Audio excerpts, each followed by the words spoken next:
কিরে শয়তান, এটা বসে কি করিস রমজান মাস?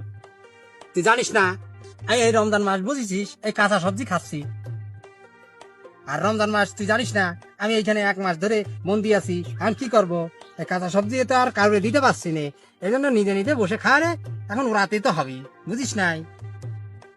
তা তুই কি জন্য আসিছিস আমার কাছে ক। আরে আমিও তো আছিলাম, তো শরমের কথা আর কি বলি। আমারও তো একটু একটু কাঁচা সবজি খাইতে মন চাচ্ছে, এজন্যই আসা। ও, আমি বুঝেছি এই রমজান মাস তো ভালো হয়ে যায় সব বন্ধু বান্ধব। আমি বুঝেছি যে এই 2-4টা পাপি থাকবে, এটা আমার মনে ছিল।